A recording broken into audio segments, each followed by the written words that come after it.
Am I? Yeah, sorry about that. We're live. Great. So let's go. I'm going to share my screen, and yeah, I cannot share my screen. Max, can you give me the permission, please? Oops. There you go. Great. Okay. So from yesterday, from the last week meeting, I wanted to make like a track for different action items that we generated during this call. So I put it in the action point long list. Here it is here, and I was looking at this during all the week, and I was like marking that some things were done.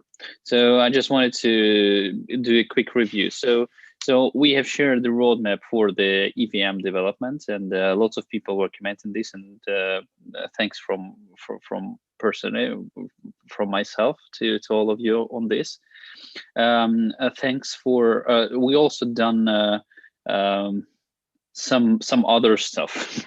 So there are lots of things that were accomplished already, and I would like to put additional action items here. So we will have all the long list, and we will have some kind of like statuses of what we have done during this call. Yeah, and now let's start with the reviews of who's doing what are the blockers, what are some interesting stuff that you have bumped into. Hey, Mike, would you want to start? Sure, sounds good. I have a couple of notes here. So there's 3 things I'll talk about. So the relayer side, the pet shop, which is the sort of simplest example that will help people kind of understand, like partners who want to play with this. And then on the near core side, I'll start with the relayer side. So there is a PR pushed for the relayer. It's a bit of a work in progress right now, but it is like basically demonstrating that once you talk to the relayer, sending a signed message from MetaMask, it can check the validity and return the correct address.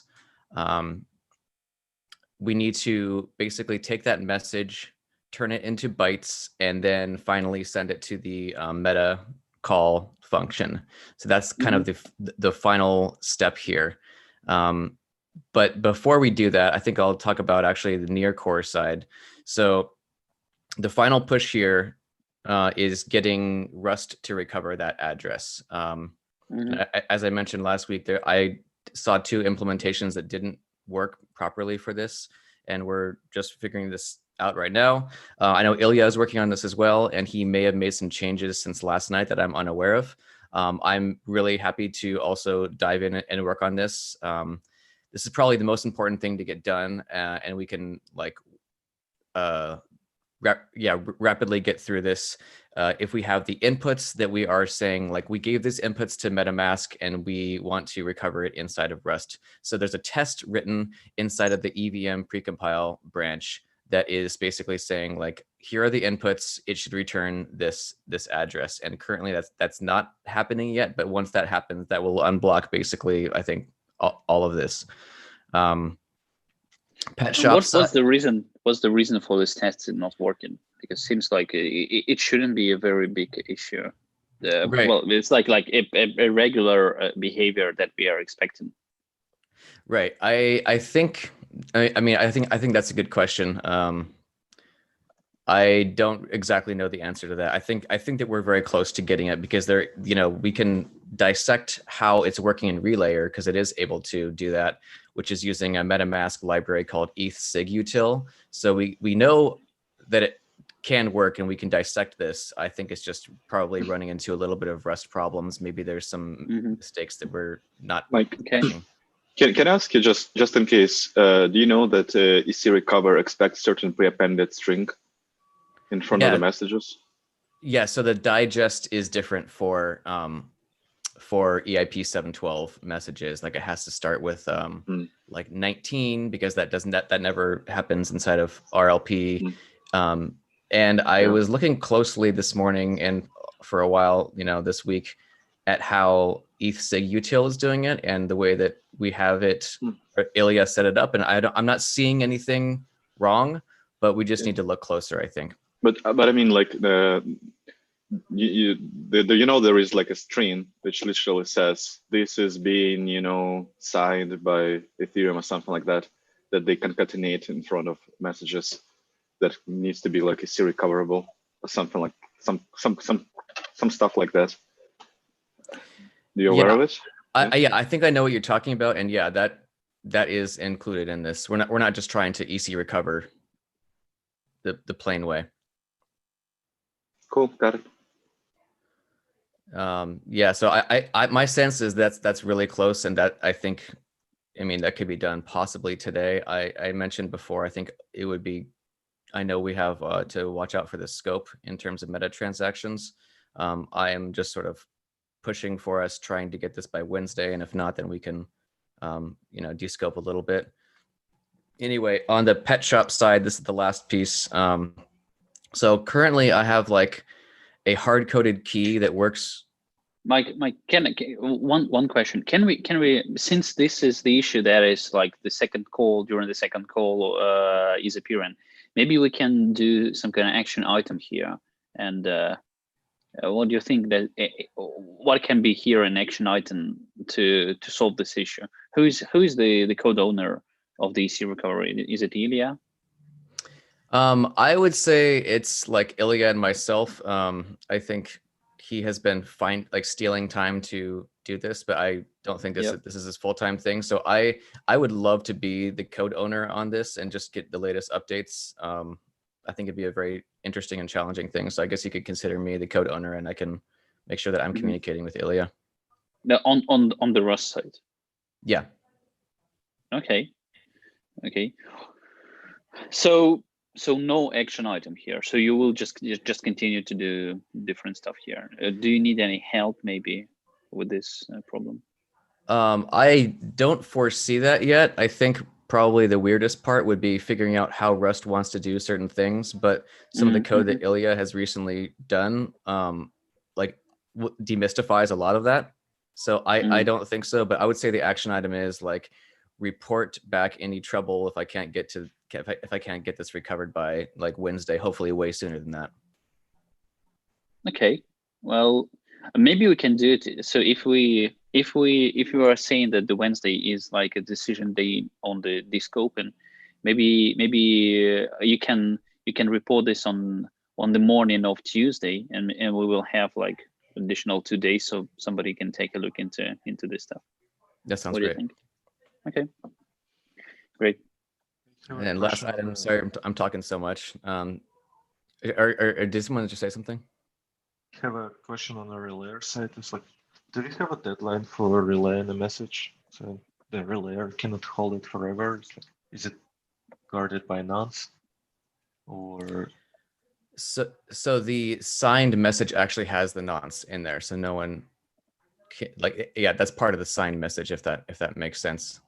I think basically the way you do, like, if a relayer just doesn't relay this message, then you can reconstruct it and send it to a different relayer.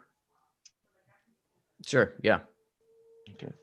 I think there will be some logic there that will come later. For instance, I think we're focusing in on much more short-term goals in terms of getting this on BetaNet. And so like the fee in tokens that you're providing the relayer will be 0 for a while it's on BetaNet, since BetaNet is not, real. And so there will be logic like you're talking about where a relayer will decide if this is enough for them and then respond back whether they accept it or not. But I think that, I guess my thought was we were kind of skipping that logic. And for now, the relayer is just going to be straight up like charging nothing and sending it to the EVM every time for the immediate future.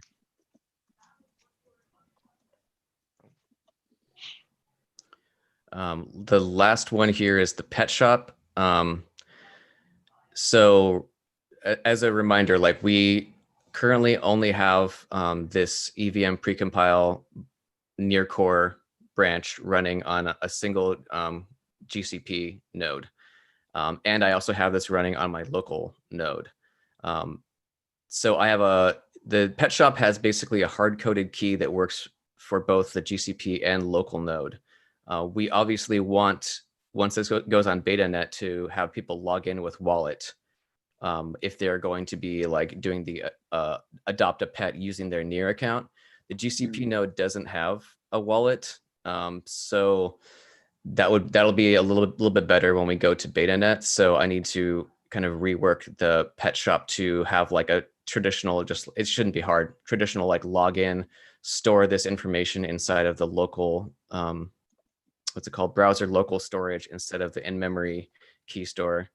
I think another kind of significant task that I need to do for this, Bo has been DMing me and doing a great job of figuring out EVM stuff. And I realized that the README and documentation on how you actually do all this is kind of lacking. And so, yeah, would like to definitely flesh out the README on the pet shop a lot more so that partners who are eager to start working on this can really figure out what's going on here. And that is it for me, I think. Okay, great. Eugen? Yeah, so from my side, I'm mostly figuring out what features we need to ship based on the flows, trying to start conversation. Still didn't hear from Ilya about the most common flows. The biggest problem for me is figuring out why people would use EVM. So let's say there's an existing contract that want to move to Near from Ethereum, then whether they want to use native wallet on your side or they want to be able to use MetaMask. So if we get that feedback, then we can figure out which features are important to ship first, and like whether it's a meta transaction, whether it's like a MetaMask support or native wallet support, and how important is other integrations. And that's pretty much for phase 2 of EVM. Sure. So maybe we can have a call like separate from this one. Right. Maybe an hour call, and maybe like just like throw some ideas, and I will share everything that I know from what our partners are saying. Cool. They're not saying lots and lots of things, but something already. Yeah, okay, sounds so good. Okay. So that's pretty much like I'm still working on some other stuff, so ramping up on EVM. Okay. Okay, Bo, how's it going? So in summary, I finalized the pull request to do EVM cost counting and deducting cost from EVM transactions.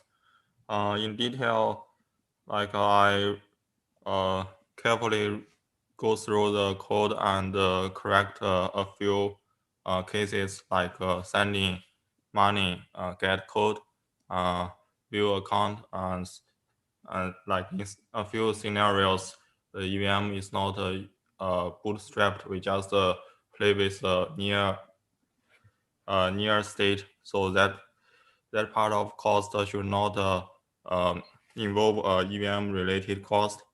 And the other correction is for EVM function call and deploy code. It's a two-step operation in here. Like the first step is to send the transaction to EVM account, and this part is include create action receipt, and is counting as the same way as other Near transactions. And the other way, the second step is when it's being sent to EVM account, the it's actually being routed to run EVM function, and this part is the EVM only cost.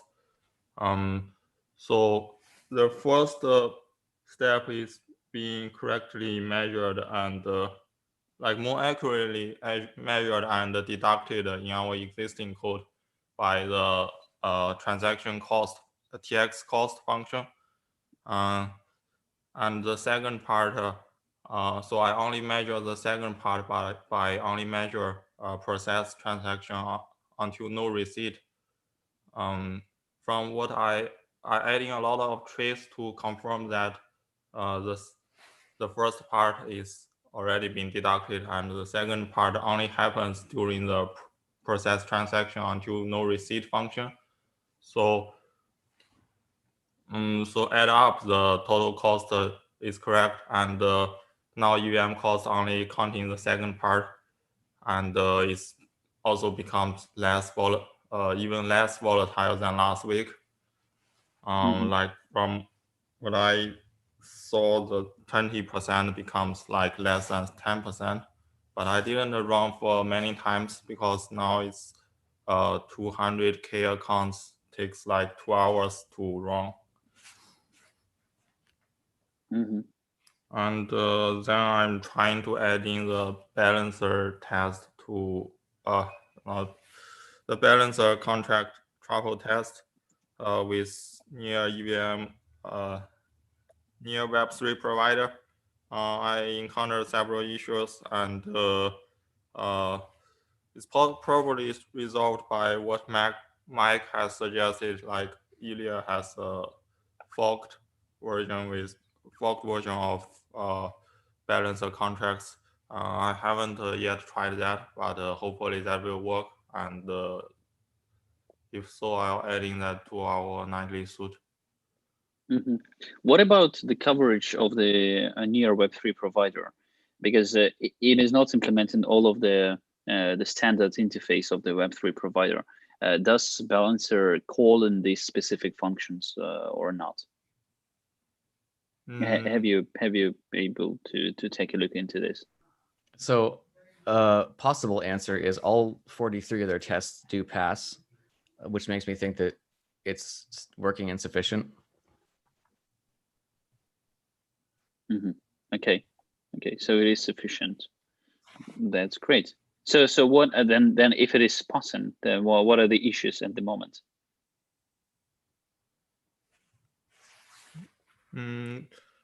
So the one is it's called you cannot find the address. Let me find from my chat to Mike.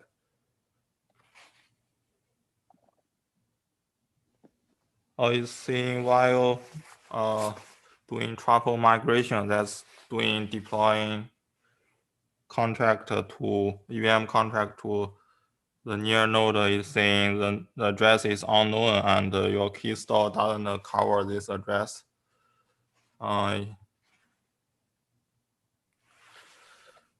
Okay, I think that may be fixed. Like this was a while ago, and sorry, I don't have the answer right now, but I know that Balancer was deployed using truffle migrate. So I can't remember how that was, but I believe that is working. And Alex, to answer your question too, I think someone is working on also like this bounty, and basically it's deployed and we need to hook up a front end and have it interact, right? So it's deployed, it's there, the tests are passing, but it's sort of this integration between like, now how does the front end talk to it and how can we like see it live? And that I don't know the status on that. Okay, but we're checking. So the goal of this part is to share is to try only their tests on their contracts, isn't it? So, or we would want to run also the front end part, like to do the end-to-end tests, or what is it happening there?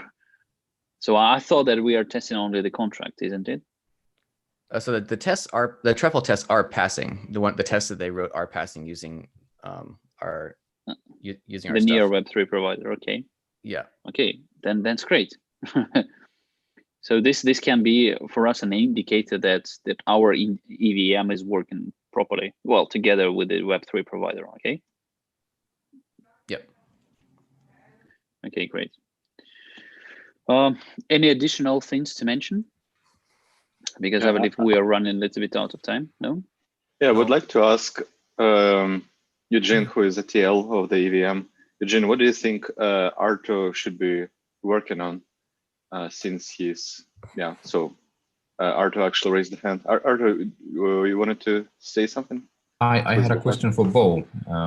Mhm. So I was looking at, as a first task, I was looking at updating the EVM opcodes as we discussed to the latest. And Bo has been working on gas estimation, as I understand it, and as he was saying. So my question would be, is the gas estimation currently something that I should be reviewing as well? Or is that all up to date with the latest EIPs and so on? So the, So you can take a look at my PR. It's 3299, I believe. Yeah, I have it open here. And, So and I'm just wondering if that model is correct with regards to upstream Ethereum, or whether I should review that as well when I work on the updates. also for like internally, so for internally EVM gas, so we're probably talking about a little different scope. For EVM gas, we rely on parity script to give us EVM gas usage of each EVM operation. All right. The work I did is how this EVM gas is equivalent to how many amount of near gas. Okay, and, I understand. The entire PR is for that. So we assume that the EVM gas is accurate. All right, that answers the question. Thank you.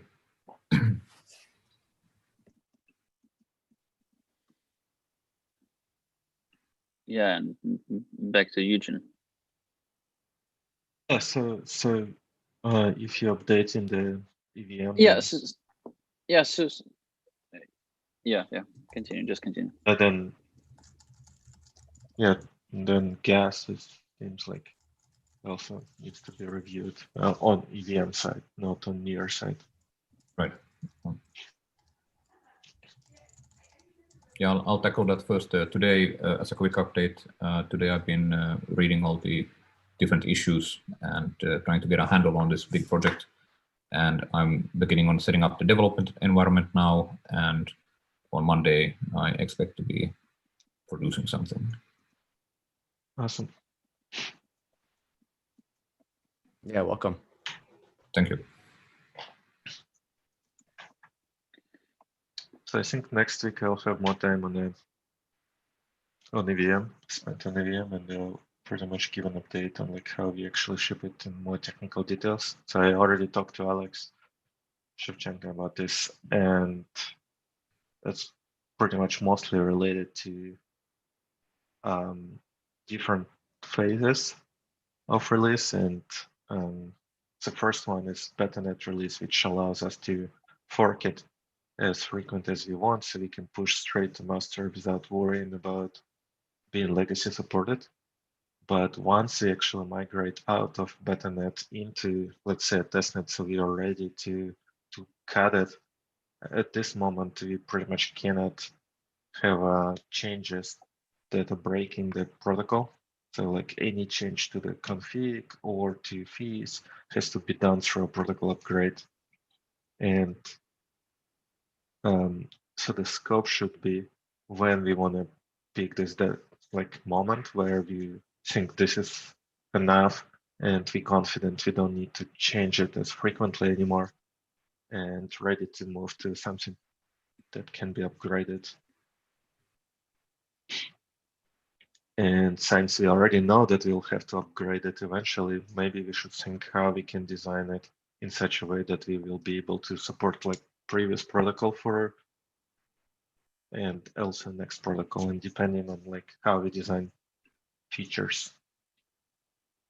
So for near core, we face some issues where some structures were not upgradable.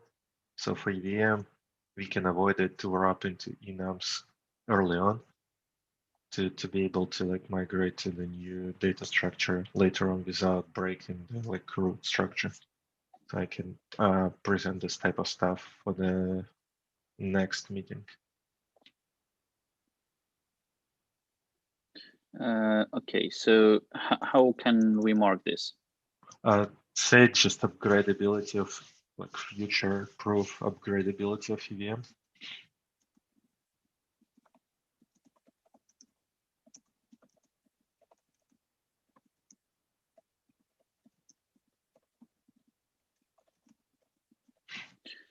Okay.